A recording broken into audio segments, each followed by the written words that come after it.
So I'm gonna monitor this and also kind of send you, like, if they type in questions in the chat, then I'll just kind of send them to your way also. Okay, no problem. I also sent some links in the chat now, just to reference later. I don't know if you see it or not, but Okay. Let's see, the live stream started.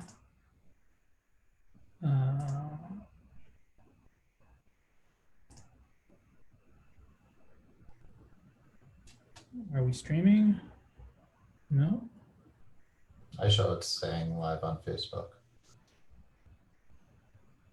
Yeah, it's saying live on Facebook here, but I don't see it on Facebook itself. Oh, okay. Let's see.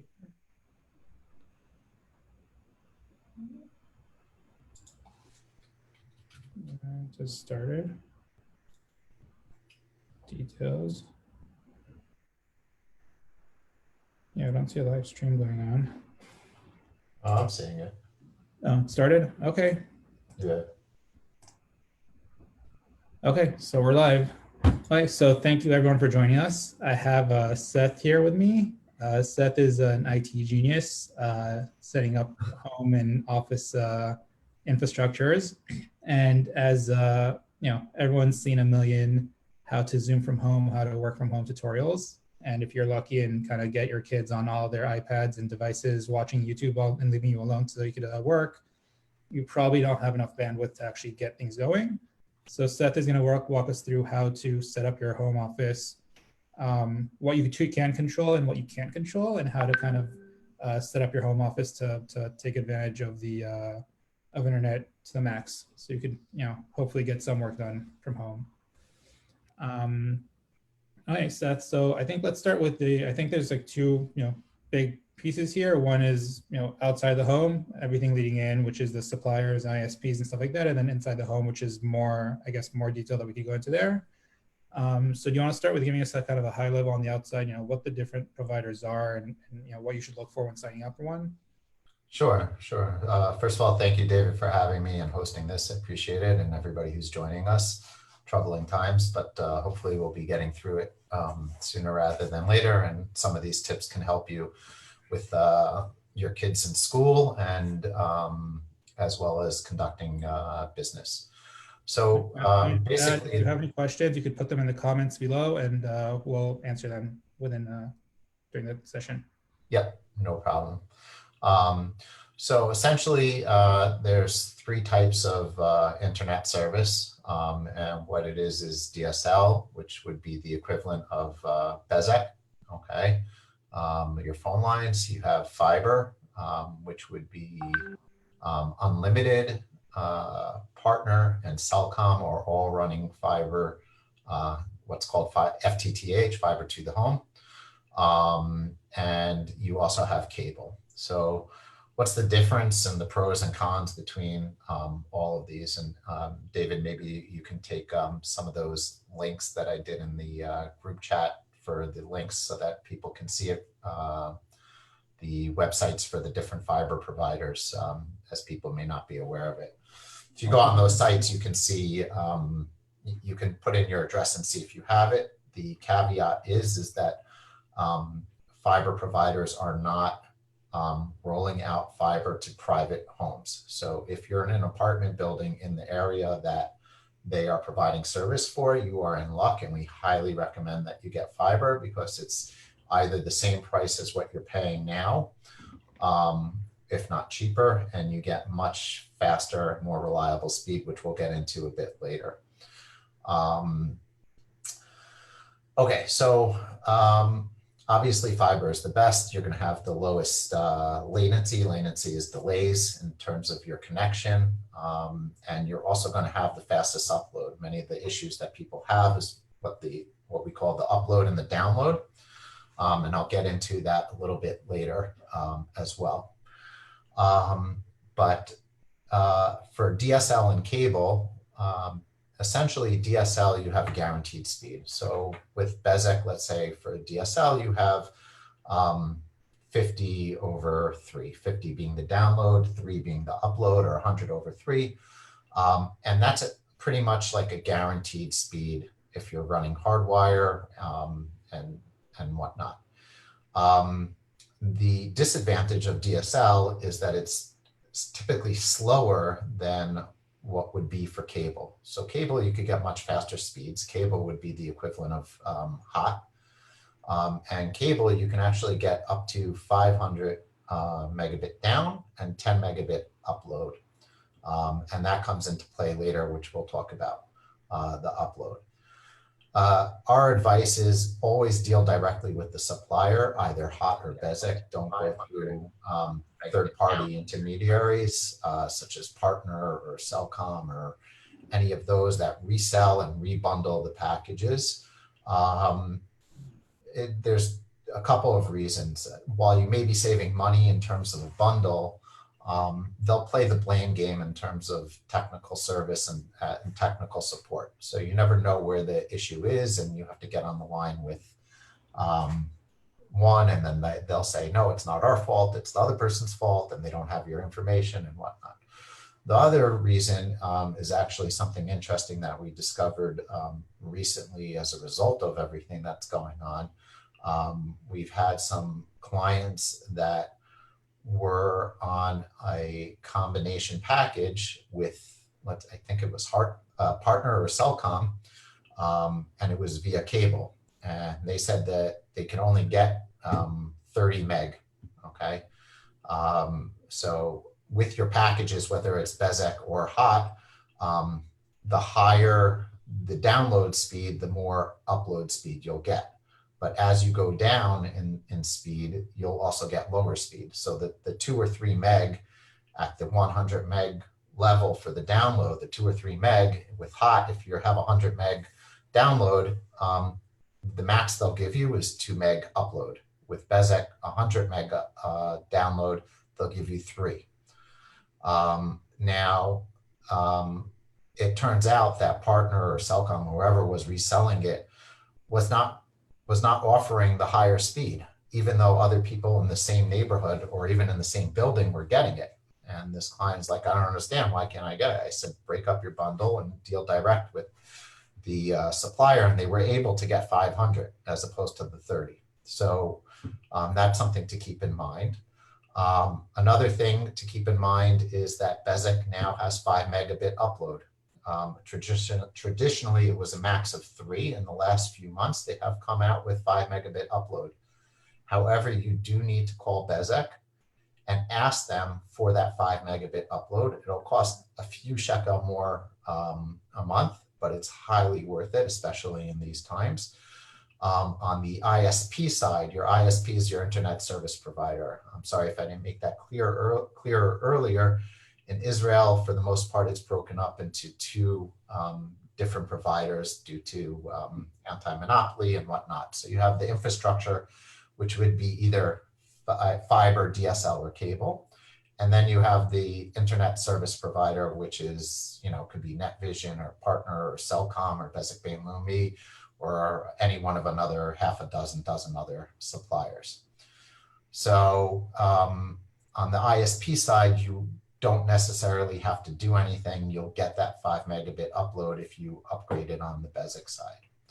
One last thing in terms of what you can do outside your home and whatnot is a bit of a money-saving tip, especially in these times, is that we highly recommend that you review your suppliers' invoices at a minimum once a year.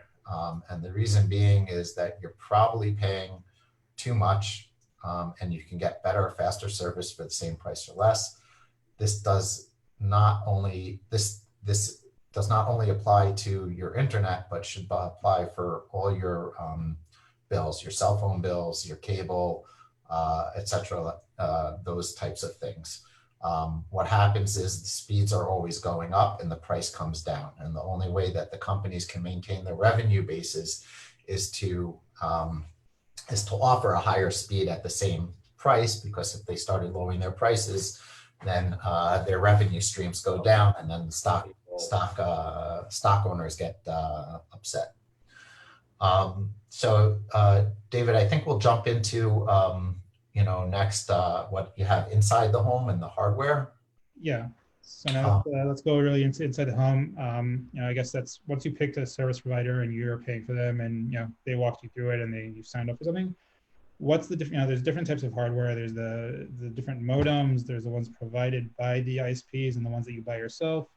Um, so let's start with that. Kind of what are the difference between the different ISP boxes, and or should you, if you should work with theirs or buy your own?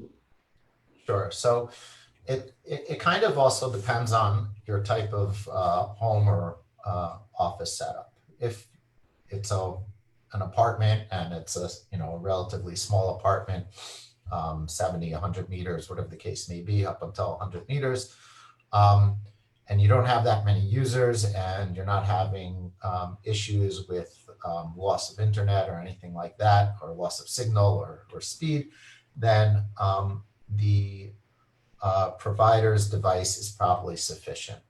However, there are cases where either you have multi-story homes or a large office, and if you're in an office, it's a whole different setting. But in a home office, let's just say it's okay for what there is. There may be other issues or reasons why not to use their device.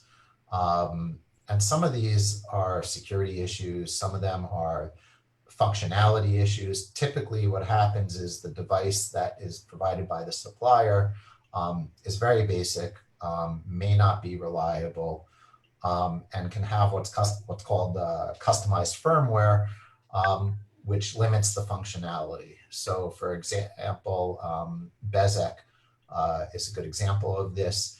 They limit access to certain functions and features within the router, such as full administrative access, the ability to customize your channels for Wi-Fi. If you have cameras or alarms, sometimes what's called DDNS, which is the ability to provide a custom name for your router, as opposed to what's called an IP address, which is difficult to remember. So you would say smith.venturon.co.il, and you would be able to log into your cameras and alarm and whatnot that way, as opposed to typing in 147.63. Something, whatever. So that's a reason why you may not want to go and use their devices. If you have a multi-story home, or if you have a large apartment, let's say a 150-meter apartment, 200-meter apartment, you're going to run into issues in terms of the wireless signal and being able to cover your entire house. And when you have those type of issues, then what you're going to want to do is you're going to want to use your own router. However, you have to have the capability and the knowledge to be able to go and do this. But you can go ahead and people don't necessarily realize it. You don't have to rent the modem from Bezek or from Partner or Cellcom or whoever the provider is in the case of ADSL. You can go to, I don't recommend these types of places or brands, but if it's in a simple small apartment, it's fine to do. You can go to like Office Depot or Bug and get a basic router that has a modem built into it with what's called an RJ11. That's a telephone jack. That's the jack that goes into the wall and into your phones. And then you're not paying Bezek a monthly cost for renting the device. If you don't, then you need to, and if you do do that, I'm sorry, if you go and do that, you have to take into account that Bezek can then go and say, well, you bought your own device. We're not responsible. We can't help you. They have limited insight and ability to go ahead and support you. If you go and buy your own device, what should you be looking for in the Right. device itself? So buying your own device, I would only recommend in the case of either you want to save money and not rent from the provider, or you have a larger home or office where you need, or a special reason why you need those features and functionality, and you know what you're doing. So some of the features that you want to look for, which are really is standard right now, is AC. okay? And that's a standard that is a wireless standard that allows higher speeds. Now, granted, if you are using BESEC and your speed is at 100, that type of standard doesn't come into play unless you're doing local networking, because the maximum speed that you have coming in is 100, and AC far surpasses it. The other thing is you want to have, which is also pretty much standard, is what's called dual band. The routers operate on two different frequencies. One is the 2.4 gigahertz frequency, which is the standard that has been around for a long time. The other is the 5 gigahertz frequency, which is relatively newer, but out for several years as well. The difference between the two is, first of all, 2.4 gigahertz is very crowded. So baby monitors, all sorts of standard things in the house run on that. And there's very limited, not bandwidth, but there's very limited overlapping channels. So they brought out what's called the 5 gigahertz, and that has more channels and more speed. The difference is that on the 2.4 gigahertz, you're able to get your signal much further. The 5 gig, but at a cost of a slower speed. The 5 gigahertz, you can get your signal, you can get your speeds much faster, but at the cost of smaller or less coverage. Let's see here. So how would you recommend kind of using one or the other, or would you recommend mix maybe in the house? Right. So typically we do deployments where it's mixed. It's dual band simultaneously. It's broadcasting both channels, and what happens is that devices that are further away from the router may start, or let's say you start off closer to the router, you'll start off at the 5 gigahertz on the 5 gigahertz channel, but then you could go, as you move further away, it'll automatically move over to the 2.4 gigahertz channel. As well as certain devices that aren't capable of doing 5 gigahertz. So for example, many printers, although that's starting to change, only support 2.4 gigahertz. All sorts of Internet of Things, IoT, smart home devices, the boiler for the dude here will only run on 2.4 gigahertz. The Sensibo air conditioners, the same thing. So you want to have a device that's able to run on both simultaneously. And we'll put the slower or older devices that don't support the 5 gigahertz on the 2.4 gigahertz as opposed to the 5 gigahertz. And what's great about it is that it can run simultaneously, and you have more channels, which we'll get into in a little bit, in just a little bit. The important thing is to understand that the further you are away from the device, the slower the speed is going to be wirelessly. And that's why we always say it doesn't matter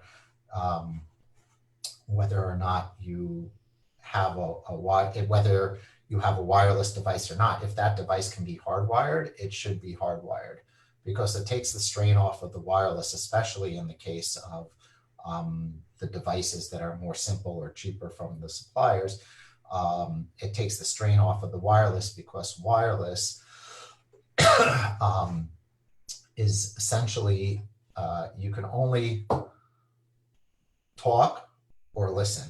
So for those of us who've been in the Army, know that, when you're on the walkie-talkie, the radio, you can only one person can talk, everybody else can listen. And you can't talk over somebody else, otherwise nobody hears each other. So wireless kind of works the same way. So when you have a device that's hardwired, it can actually talk and listen at the same time. And in addition, with the wireless, you have the ability, going back to the devices, you want to look at MIMO, multi-in, multi-out. And you also have what's called 1x1, 2x2, 3x3. These are the different antennas and radios that are in the device. So if you have a device that's 1x1, it really only means that it can service one device at a time. But if you have a device that has 2x2 or 3x3, it can end up oversimplifying everything, but it can basically service 2 or 3 or 4 devices at one time. And that's what that 2x2 and 3x3 is, simplified. Another thing is cheap is expensive and frustrating. Equipment that you can probably get in the store for a multi-story house or a large office is not going to cut it. You need to put in proper equipment, otherwise you'll end up being frustrated. I think maybe get into what's affecting the speed now, David? Well, let me just, one more thing that I want to ask about is I'm seeing kind of a little bit of a rollout. Google has something like I think they're called the mesh networks or something, where they have a router and it comes with multiple other access points. How does that work? And is that actually feasible here in Israel, where you have cement instead of, paper walls? Sure. So mesh is a technology, for those that are not aware of, essentially connecting what's called an access point or a repeater. There are different words for the same thing, wirelessly back to your router or switch. And that can be very good, and a good solution. The problem is that here in Israel, we have reinforced concrete, we have bomb shelters, and the same rule applies. The further away you are from the main device, the slower the speed is. So, and the same thing applies to mesh, or if you're using a repeater or whatever technology or device you want to call it.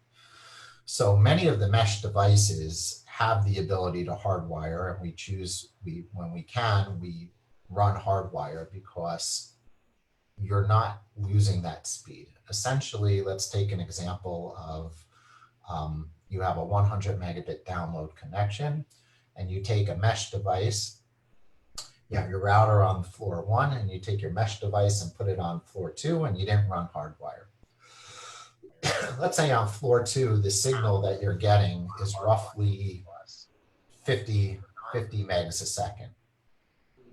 With mesh, depending on the device and how it's set up and whether it's the first, what's called hop, or the second hop or whatnot, then you may get 50, but you also may only get half of that, 25. So then the second mesh device that you set up on floor number 2 would only get 25.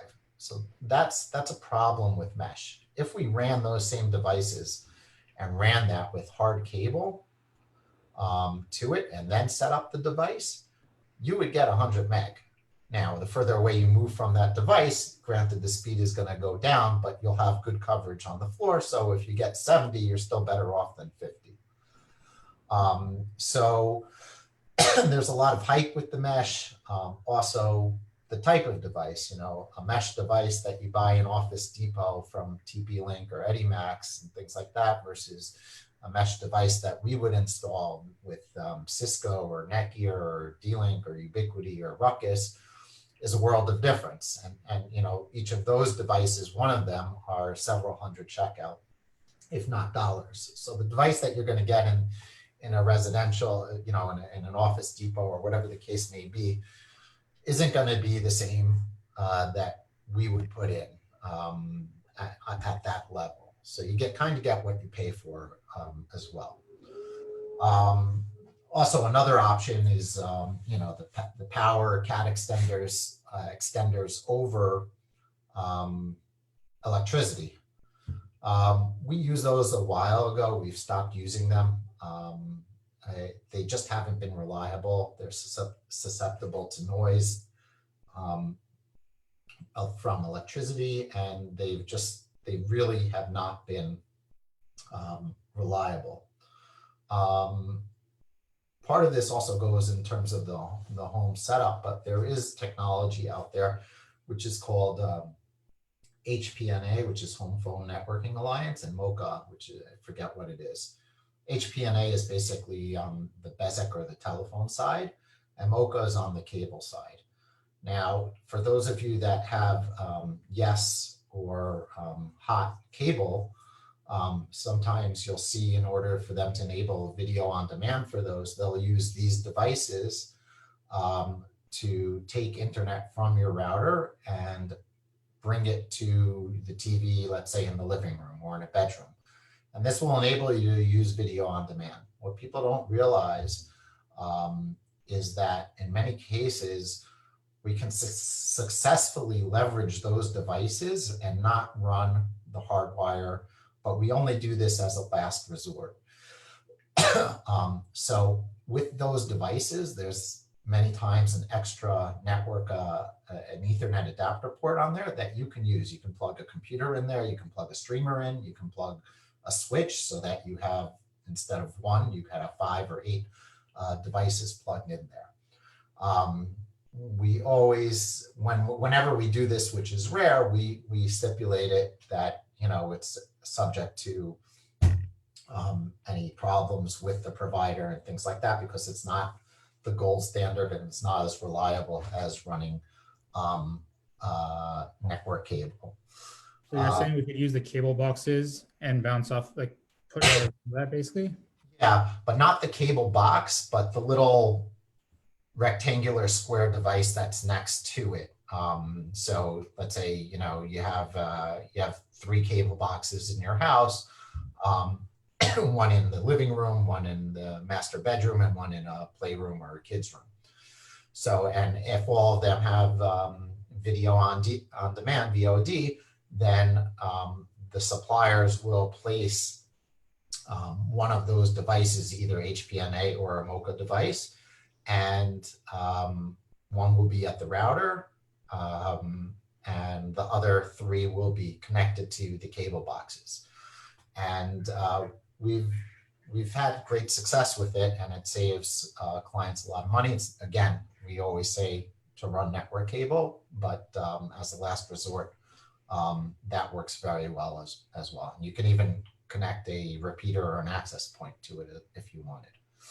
Okay, cool. So we've gone through a couple of basics. Do you want to maybe share a few tips on why, you know, best how to set up for best speed? You know, what settings you could do in the router itself. We were saying ISPs give you a very, very basic router with limited set function. So I don't know some settings that maybe you could do to improve it, or how you set up your home office in terms of placement, you know, where the desks go, where the, you know, next to the wall, away from the wall, outside, whatever it is, to kind of help set up to optimal speed. Sure. So, so why did we start this meeting at 2:30? Reason why partially is because school is supposed to be over, and the people working abroad, at least on the American side, haven't started their meetings yet and whatnot. So the amount of usage of the bandwidth or the available upload is much less and lower. So in terms of planning and whatnot, you know, it depends on the size of the house, the construction materials, obstructions, etc. But the general rules are the same regardless of that. If you have an all sheetrock house, those of us who grew up in America or England or other places where the houses are built out of sheetrock, we're used to having a 3-story house. You put the router roughly in the middle floor, in the middle of the house, and you have great wireless coverage throughout the house. Here, if you do that, you're lucky if you cover 1 floor. Because we have, you know, reinforced concrete, we have the bomb shelters, etc. So where should we place the router or devices that we have? You want to try and place it in the center of the house, unless you have a multi-story house, and then we put in a network cabinet and distribute everything through the floors. But going on the assumption that most people are in some sort of an apartment, then you want to place it in the center of the house. You want to take into account that a bomb shelter is not somehow in the way. You do not, under any circumstances, want to put the router in the bomb shelter or make an office in the bomb shelter if you plan on working out of the bomb shelter. And the reason is because the bomb shelter by design is designed to keep things out. So if you put the router outside of the bomb shelter and you work in the bomb shelter and you're relying on wireless, you're not going to have a very good experience, especially if you close the door. And there are differences in terms of closing the door, not just for a bomb shelter, but also in homes as well. So closing and opening a door, paintings on the wall, pictures, furniture, carpeting, sofas, things like that, all affect coverage. You want to make sure that you're not putting it behind a piece of furniture. Don't throw it behind your fridge or a bookshelf. Don't put it on the floor. Generally, these things work best when they're higher up. On the floor, aside from a safety issue, if there's a flood or things like that, or getting kicked around and whatnot, you're not dispersing the wireless in the most effective pattern possible. In terms of, so those are all things that you can easily do without having any technical knowledge to go and better improve it. So physically putting the router in the same place, just if I put it up towards the top of the wall as opposed to down by the bottom, it'll get better coverage? Yeah. It can have an effect. The other thing, which this is a bit more technical, and if you can control it within the router, there is two different, I don't want to say frequencies, bands, sorry, bands is the proper term. So in the 2.4 gigahertz, widths, in the 2.4 gigahertz band, you have what's called 20 megahertz and 40 megahertz. And I'm sorry if I get a little bit technical and Chinese on everybody, but I'll try and keep it as simple as possible. What's the difference between the two? 20 megahertz is basically using one channel. And there are only 3 non-overlapping channels in the 2.4 gigahertz bands, and those are 1, 6, and 11. So when you have your router set to auto, that's like a really bad thing. It sounds like a good thing, but it's not.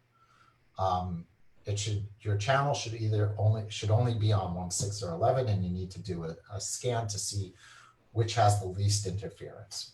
Okay, and that's on the 20 megahertz. When you go to 40 megahertz, it's combining 2 channels so that you can get a higher speed. Again, if you don't have faster than 100 meg, it's a moot point and you don't need it. But what we've seen is with many streaming devices, which of course should be hardwired as much as possible, but in the case, in the event that it can't, we've seen in particular with Chromecasts, we've had clients who had a simple apartment and just have their router and they're like, I can't maintain a connection to my Chromecast. We go in there, we see that it's set to 40 megahertz. The moment we bring it down to 20 megahertz, boom, they stream no problems, everything is good and whatnot. So it's a bit more technical, but that is something that, that will help increase stability and maybe a little bit in terms of the speed. The other thing with the speed is also not selecting a proper channel, 1, 6, or 11 in the case of 2 gigahertz. And in the case of 5 gigahertz, you have a lot more freedom. If you're in an apartment building or an office building versus a private home, so you could have 2, 3, 4, 5, 6 people on one floor, five or six families on one floor. That's going to have a lot of noise in the environment in terms of the wireless and whatnot. So again,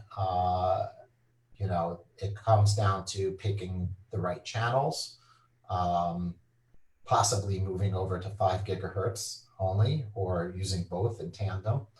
But it's something to keep in mind that, unfortunately, people that are in apartment buildings are going to have more of a challenge than, or I wouldn't say more of a challenge, is going to have a different challenge than a person with a multi-story home. What else affects the speed? Compromised devices. If you have malware or somebody's running torrents and downloading movies or uploading movies, then that could eat up all your bandwidth. And bandwidth, for those that are not aware, bandwidth is basically your available speed, both up and down. So if you take the example of either a highway or a hose, a water hose, okay, the fire department isn't going to go and use a garden hose to put out a fire because there's just not enough water that's going to come out of it to put out the fire. But to water your garden, a garden hose is fine. So it's the same thing with bandwidth, or let's take the example of a highway. The highway speed may be, 100 miles an hour, but it's a one-lane highway and you have some, jalopy car in front of you, you're not going to be able to go 100 miles. You can only go 50 miles. But if you take the same highway and make it into a 3-lane highway, so then you can have, faster lanes and whatnot. So we discussed also a little bit why Israel's a challenge. You have the concrete versus sheetrock that we're used to. We've talked about a lot of different things as well. And, we can throw a lot of solutions and a lot of money at it. And one of the things that is something that is beyond our control, unfortunately, is the upload speed. So why is everybody having issues when you have multiple people trying to do Zoom video? Well, if you're like, you're like me, I'm today out of the home, but, and I thank God have 5 megabit because I'm in the industry and know, but Zoom, David, if you could get that link from Zoom that shows the bandwidth requirements. So let's just take Zoom as an example. Okay. But it's the same thing for any video conferencing software, whether it's Skype or Teams or any of the other Hangouts or whatever the case may be. Zoom's requirements are 1.5 megabit up and down, symmetric. Okay, symmetric, we have terms in the networking industry, symmetric and asymmetric.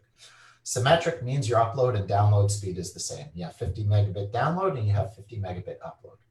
Asymmetric, which is pretty much the standard here in Israel, is I have 100 megabit download, but I only have 3 or 5 megabit upload, or any number there. That used to be the standard worldwide, was asymmetric. Now the standard is really symmetric. If you go to America or other countries, England, you order a 30 megabit line, you get 30 meg up, you get 30 meg down. Why has this become so critical? This has become critical for 2 reasons. Number one, video and audio conferencing. It used to be that we would download a lot more than we would upload. The upload is very minimal in most cases. But now with the advent of video, audio, people sharing their pictures and whatnot, upload has become just as, if not more important than the download. So the reason why everybody is having issues, if you take, let's say, the average 5-family home, 2 parents and 3 kids, and all 3 of your kids are in some sort of elementary or high school, and they're running their Zoom videos and conferences and everything else. So Zoom requires 1.5 meg. You have 5 people, okay? So if you're with Bezek and you only have 3 meg, well, at best, you can run 2 simultaneous Zoom conversations or video conversations. Now, you can fiddle around with the quality and things like that, but that doesn't leave a whole lot of room in terms of your upload speed, because behind the scenes, there's also upload speed being used, not just for video, your mail, your internet, your devices are constantly checking in. So you're not, at any one point in time, you don't have a full 3 meg at your disposal. Yes, you have 3 meg at your disposal, but other devices are using that regardless of whether you're conducting a Zoom conference. So I actually, because this has been very frustrating for me, I started a petition. This is a shameless plug here. David, I saw it, I sent one of the links for Atsuma. Israel is unfortunately behind the times in terms of the upload speeds. You can get a higher upload speed from your 4G device, here in Israel than you can get from your home. So I encourage you all to, if you agree with it, read through it, sign it, and spread the word, because in reality, unless you're one of the lucky few that has fiber, or you have a 500 meg connection with hot, your ability to maintain and have quality conference calls, both for work and for your kids, is severely limited. And people don't understand or realize why it's such a problem. So I highly recommend and urge you all to sign it and spread the word, because it's a limiting factor for many things. We can throw in a 10,000, 20,000 shekel project, but if the max you have is 3 or 5 meg, then it doesn't matter how much money we throw at it. And that's one of the problems a lot of people here have, right? Bezek, you could sign up for whatever you want. A lot of times the apartment will say, Bezek will say the physical wires going to your house only support 40 or 50 down and like 1 or 2 up. Right. What you sign up for? Right. So one of the things, so this goes back to the section outside the home and the suppliers. With cable, you can get a faster speed, but you're kind of splitting that speed with others in the neighborhood. So you may not necessarily see it all the time, but as more people are using it or more devices connect, even though it's your own private connection, you're sharing it. With DSL, it's your own connection.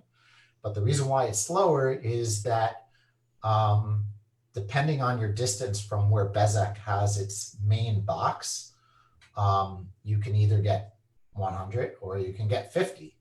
And they'll know that either at the time that you order or certainly by the time they install it. So that actually, David, that will affect the download more than the upload. So from what I'm aware of, if they say that you'll get 40 download, even though they sold you 100, first of all, they're not, according to their terms of service, if you read the fine print, if you order 100 and they give you 50, they've met their terms of service. Now, it could be also in cases where you're having issues with the line, especially with Bezek and ADSL, they may recommend you to go down to a slower speed to maintain line stability. So even though you want 100, you'll only get 40, but your line won't be so stable. So they'll say go to 40 and you'll get closer to 40, but you'll have a stable line.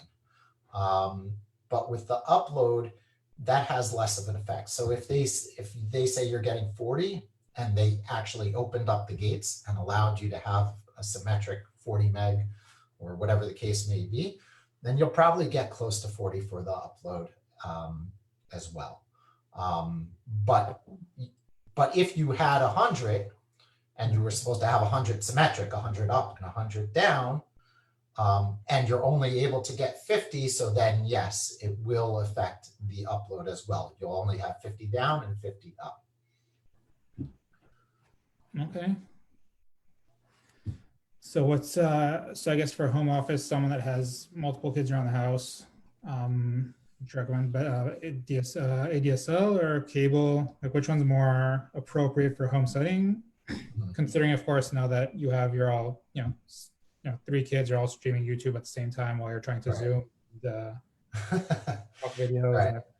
So it's a bit of not a loaded question. It does depend on certain things. First of all, some areas can't get cable. I live in Khashmonaim. I cannot get cable. The only option I have is ADSL. Okay. You know, other places, I don't think there's a place that doesn't have ADSL. The challenge is cable. My office has a fiber connection, obviously.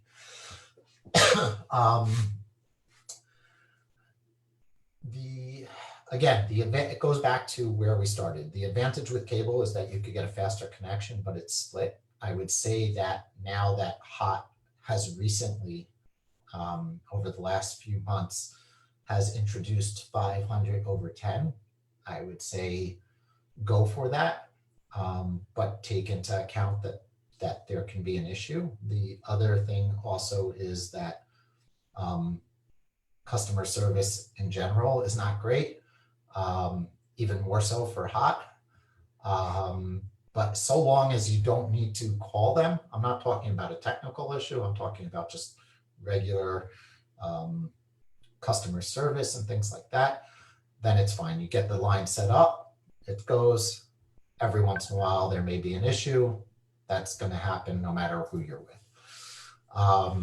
But with cable, there is a bit of latency. The latency is higher. Latency, as I explained before, maybe I didn't, is the delay in which it takes from something to get to point A to point B. Traditionally, latency with cable is a bit higher than it is with ADSL. And this comes into play when you're dealing with video and voice and things like that. And the reason why it's important is because on video and voice, you want something to be as seamless as possible. You don't want there to be buffering. You don't want me to be like frozen and things like that. That comes up and, you know, and whatnot. So with ADSL, you get a bit better reliability and quality of service than you would with cable at the cost of speed. So long as, honestly, you're dealing with traffic within Israel, which most people are in one way, shape, or form. It doesn't matter whether you're going to Fox News or CNN. It's actually hitting a server local here to Israel. It's not a problem. But if you're dealing with VPNs and remoting into an office in England or Australia or South Africa, or the US, or dealing with sorts of calls and video conferencing there, you may run into issues with that. So, you know, it's you got to take the good with the bad in that regard. Okay. Now back to the router settings itself. There are, I mean, some routers have more advanced fancy settings like user groups, priorities, all that. Are they worth the effort of kind of tinkering with and figuring it out? Or do they not really? Yes and no. You know, for the average layperson, it's probably a bit over their head. But sometimes there are like one-click settings. There's what's called quality of service, which will prioritize certain types of traffic over other types of traffic. So we don't care if an email comes in, you know, 5 seconds later or a minute later. That's not critical, going back to the whole video and audio. But if one piece of information is missing from the video and audio, then you're going to get some buffering and chatter and, you know, frozen screen and here and that. So if you are able to enable these priority settings and you understand what it's doing, or it's a simple one-click type of thing, it's not as advanced as what we deal with, but you can prioritize voice and video traffic over other types of traffic, such as just regular web browsing or email, or even gaming and things like that. So if you know what you're doing, or it's a simple one-click button type of a thing, enable quality of service or enable bandwidth fairness or whatever the case may be, so then yes. But sometimes you can end up doing more harm than good. But it is a it does help. And we deal with that all the time in offices and everything else to make sure that our clients get the proper allotted bandwidth and the quality of service, and things go out the way that they should and come in the way that they should. Now, one more question about the internal external network things. Mhm. If I'm trying to, let's say we have the hot 500, 10, 500 down, 10 up, or let's say the 100 and 3 or whatever it is, the lower one. If I'm trying to have a Zoom call with you to communicate, and we have a C network internally, would my kids, airdropping files from one to the other, but not actually going outside the network be affected? So that's actually a good question. So they're not using up the external bandwidth, the bandwidth that's available going in or out of the network. What's happening there is they're using the bandwidth within the network. Right. So if your router, let's just say, supports 100 megabit, regardless of the upload or the download speed, then data will move at 100 megabit speed up or down, wired, wireless, depending on how far they are. But yes, it will not have as great an impact because it's not leaving the network. So, if somebody is, let's say, uploading a video file to their streamer or TV, which has a built-in hard drive or something like that, it's not leaving the house. And let's say it could, upload it and stream it at 50 megs. So you still have another 50 megs to go and use however which way you want. But if you have, 4 people streaming 25 megs each, then you've hit your capacity and you want to run a Zoom video conference, that's where you'll run into an issue. But in the home environment, that's rare. Okay. And so now the next part, I think, is, if we're talking about, not just the home network in general on the day-to-day, but because everyone's working from home and there's sensitive information, let's touch on security a little bit. Sure. I go to Home Depot, buy a router, plug it in. I'm guessing it's not the most secure situation I have out there. All right. So yeah, there's a couple of things that you want to do, whether you're using the supplier's device or your own device or devices. The first thing that you want to do is change the default username and password. Sometimes you can't change the default username, but you can change the password. In most cases, it's admin or admin password, things like that. This is the equivalent of basically like locking your door. You before you go to sleep, you're going to lock your door, you're going to close your windows, and make sure everything is secure. Same thing here. You really should not leave it at the default settings under any circumstances. Granted, somebody has to first get into your network, and we'll cover that in a second, but still, you don't want to leave things unsecured. The next thing, obviously, that you want to do as well is, of course, change your default wireless name and default wireless password. In many cases, it's the name of the router with a couple of digits at the end, typically the MAC address, and then the password is, the serial number of the device or something like that. Again, the equivalent of locking the door. Many people don't even realize that they can change their wireless network name. You can change it to, whatever you want. You could change it to David. You could change it to Shlomo. You could, whatever name you want. And you should change it, and you should change your password for the wireless network. A common practice is people here use a cell phone number. Again, you want to kind of be smart about what type of passwords you're using, not publicly accessible information that you can look up on Facebook or on Twitter or whatever the case may be. Combination of letters, numbers, uppercase, lowercase, symbols, etc. The other thing that you might want to go ahead and do is actually enable a guest network, especially if you're working from home or are in a sensitive position, that guests that come over, they don't have your main wireless network password. They have what's called a guest network. It's a segregated network. They can't see your traffic. It's also helps with prioritizing devices at times, depending on the type of device. Many times you can prioritize the traffic, and it's more secure. They can't get into any other devices that are on the network, and whatnot. The other thing that you want to do, and also a reason why it may not be good to use a supplier's device, is the device updates. And this goes again to the cheaper level devices, they'll maybe update it, once or twice in the life cycle, whereas the expensive devices, they can be updated as much as, every few weeks or months. So a while back, some of you may recall that there was in the news that, 500 million routers are exposed and things like that. And the reason why is because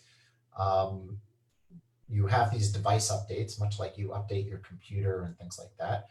Every device that's connected to the network typically has the ability to update, and it's up to the vendor or supplier to go and push out an update, but it's up to you to actually apply that update if it doesn't happen automatically, which is most of the time that it's not automatic.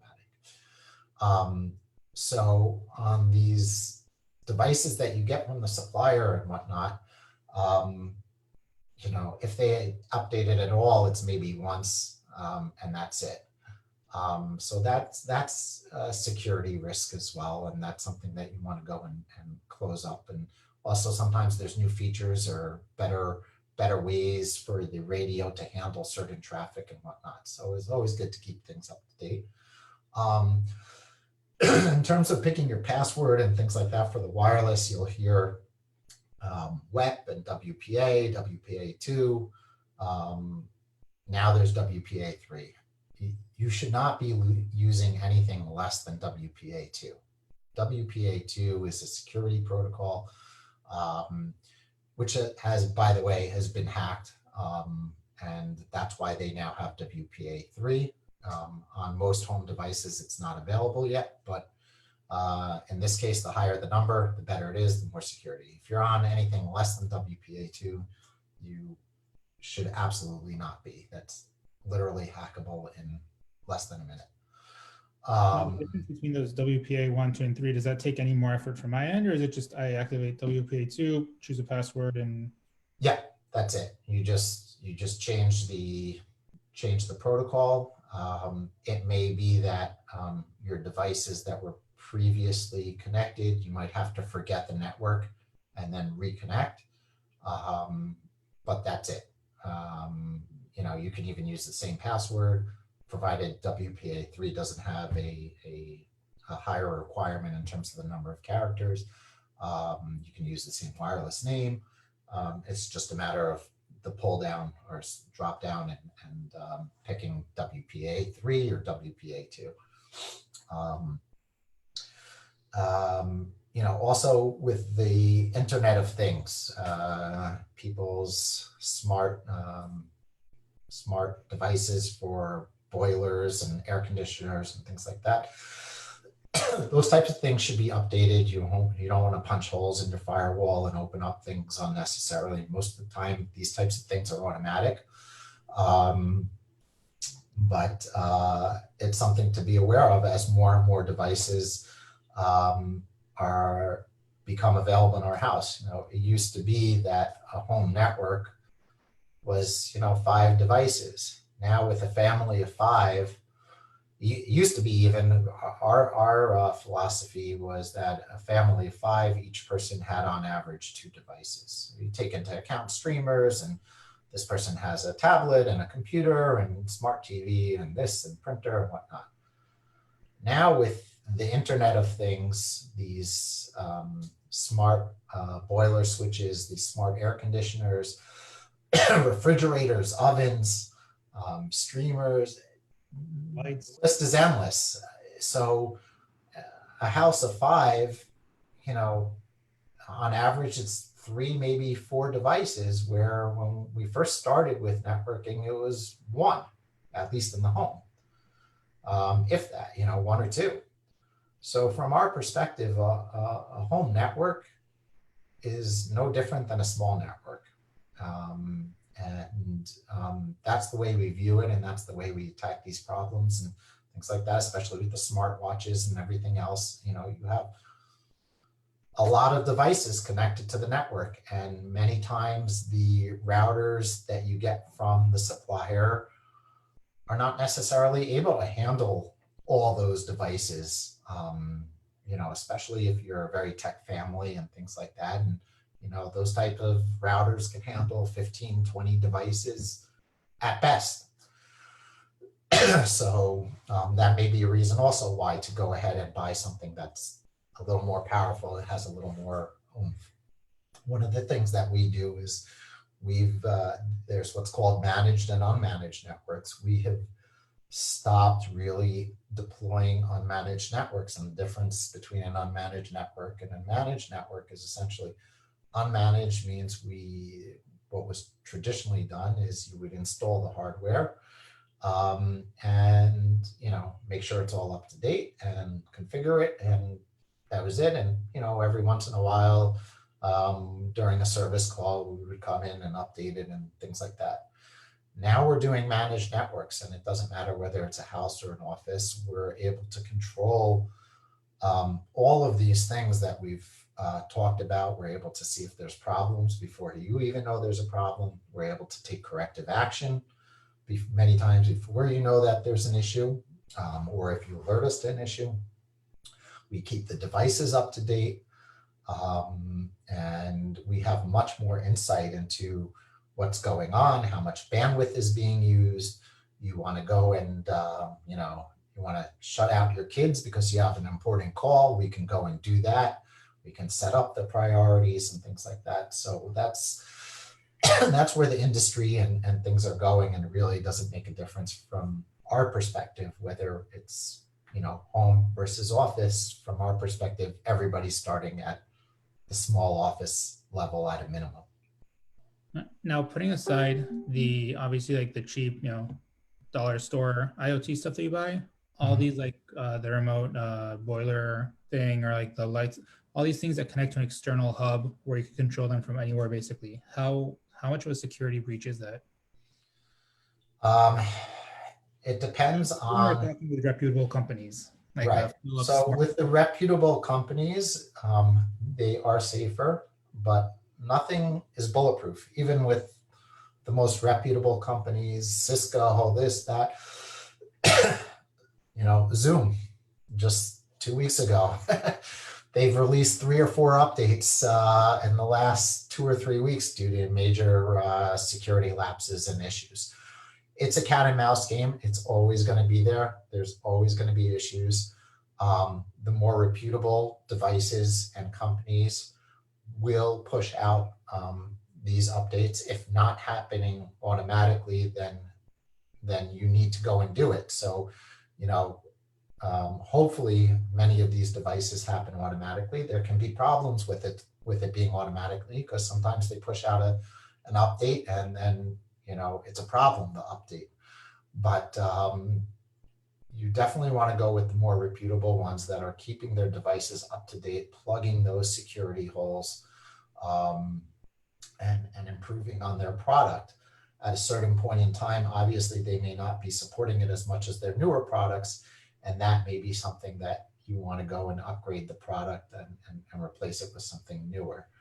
But it is scary what's out there and what can be done. And so these no-name, Chinese brands that, they just want the sale and, that's the end of it, can be a problem. And on one more question on the security end, there's that quick link thing. Sometimes some routers have like a button. You push the button, you push the device, or you're on your laptop. Password or anything. How should they choose? We don't like it. The reason why that has come about was because, much like I'm dating myself a bit back, but when we had VCRs, nobody knew how to program them, set the time and things like that. So the same thing with the wireless. Everybody just wants to get on the wireless and doesn't care about, how it happens, and they shouldn't, there's no reason for them to. And so they came out with this push button, one-click access. We don't like it because we know what we're doing and whatnot. It's supposed to be relatively secure only for the time that you're pushing the button, but keep in mind that when you push that button, anybody with the right code can go and connect to that network. Now it's a small risk, but it's something we would rather avoid. We automatically, as a default, we shut that off on every device that we manage right out of the cage. Okay. So I guess we spoke about a few things. I guess if you had to sum up, a few easy, low effort steps to kind of improve your home network speed, what would, there's 3 tips that you could share? My takeaway would be, first of all, check with your providers. See if you can get better speeds and packages, especially if you're with Bezic. You can get 5 megs, and that shouldn't be a problem. Check the placement and location of your device or devices. Keep in mind that if the device is on one end of the apartment or whatnot, or your house, and you have an important Zoom call and you can only do wireless, then bring yourself closer to the device. That's something that's very easy to go ahead and do. The last thing is just really, security, which goes along with updates as well. Make sure your device is secure. Make sure you don't have an open, an unlocked, unsecured wireless so that anybody can join in. And make sure your devices are clean, because if somebody's device is not clean, that could be eating up literally all your bandwidth, and we've seen it in the past, and we continue to see it. And the moment we get that device off the network, everything goes back to normal. So yeah, those would be my takeaways. Awesome. Thank you so much. This has definitely been very insightful. I don't see any questions in the post itself, but I guess we'll keep monitoring it for a day or two and see if anyone has any questions. Welcome to post it in the comments of the event. Thank you. Thank you, David. Thank you all. Have a good day. Bye. Bye-bye.